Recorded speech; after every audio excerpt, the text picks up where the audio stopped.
قربان شاہ یا رسول آزم تن میں عطا قربان شاہ یا رسول آزم تن میں عطا قربان شاہ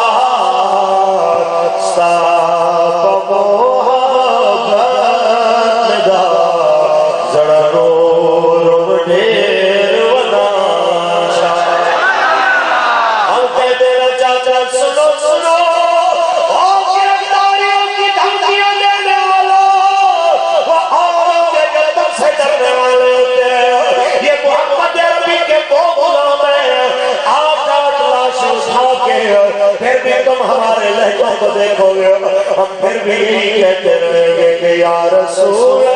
آزم تن میں عطا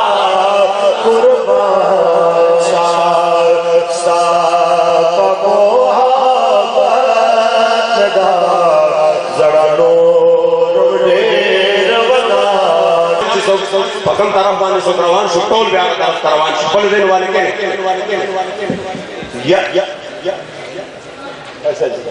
یا رحمت للعالمین سامین باپ یا رحمت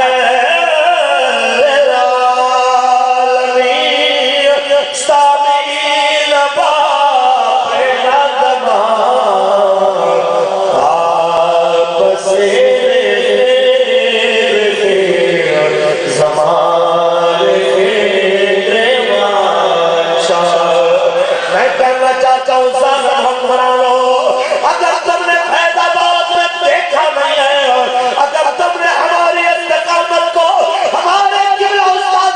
سامین باپ آپ سے اگر استقامت منا دیکھی ہو تو بہت کرنا اور اگر تم ہمارے لہجے کو جان چکے ہو تو یہ سوچ کیا نا کہ فیض آباد سے 1000 گنا زیادہ پاور کے ساتھ قوم کھڑی ہوئی ہے 1000 گنا زیادہ تعداد میں قوم کھڑی ہے اور یہ کہنے کے لیے کھڑی ہے ہمارا گریبان بھی بدل کے ٹکڑے ٹکڑے ہو جائے یہ تو گوارا ہو سکتا ہے لیکن ختم نبوت پہ ڈاکہ لگے یہ گوارا نہیں ہو سکتا اور میں بلے بھلوں کو بھی کہنا چاہتا ہوں آج ان کی اولاد بھی باتیں ہو گئی جو کہتے ہیں کہ ملالہ اگر ہمارے ہمیں حکومت ملی تو ہم ملالہ کو وزیر تعلیم بنائیں گے سنو غیرت مند پٹھان مر تو سکتا ہے لیکن ملالہ جیسے اسلام دشمن بیٹی کو پاکستان کے اوپر مسلط نہیں کر سکتا وہ کسی کفر کے لیے آئیڈیل تو ہو سکتی ہے محمد عربی کے غلاموں کے لیے آئیڈیل نہیں ہو سکتی ہے یہ ذہن میں رکھیے ہم مر تو سکتے ہیں لیکن یہود و نصارہ کے ایجنٹوں کو اپنے سروں پہ سوار نہیں کر سکتے اس لیے کہ زمانے کو پتہ چل جائے تاپس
خطر نبوت پہ عبادت کے لیے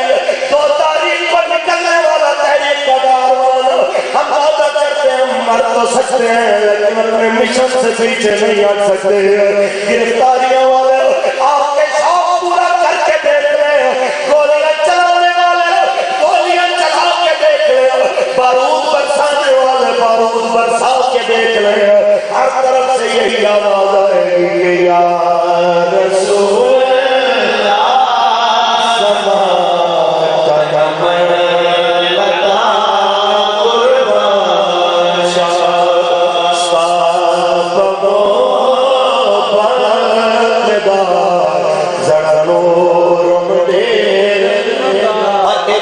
سنتے جائیے. یہ ابھی جو میرے لیٹ کرنے کی وجہ ہے وہ بھی سناتا جاؤ. ٹی وی پہ بات کرنے والے لیول کو کوئی جا کے بتا دے ایمبولینس میں جربات ہونے والا بچہ حسن بلال, اس کے باپ محمد بلال کے ساتھ ملاقات ہوئی تو پتہ کیا بولا کہ مولانا میرا بیان ریکارڈ کرو اور جا کے لوگوں کو سنا دو کہ باتیں کرتے ہیں میرے بیٹے کے بارے میں, مقدمہ مولانا کے اوپر کرائیں گے. تو کہتے ہیں سن لو, اگر مولانا ذاتی مقصد کے لیے بیٹھے ہوتے میں بدلہ بھی لیتا, میں تحریکوں سے نہیں ڈرتا, لیکن وہ جس آقا کے لیے بیٹھے ہوئے تھے, اللہ کی قسم میرا ایک بیٹا ہے, میرے 2000 بیٹے بھی ہوتے میں حضور کی نالین پہ قربان کرتا. اور میں دنیا کو بتا دیتا کہ یہ بچے حضور کے صدقے ہیں, یہ گھرانہ حضور کے صدقے ہیں. اور اس نے لبیک کا نعرہ لگایا. اگر جناب اعلیٰ پشتوں میں ترجمہ کرے تو وہ بھی یہی بول رہا تھا کہ یا رسول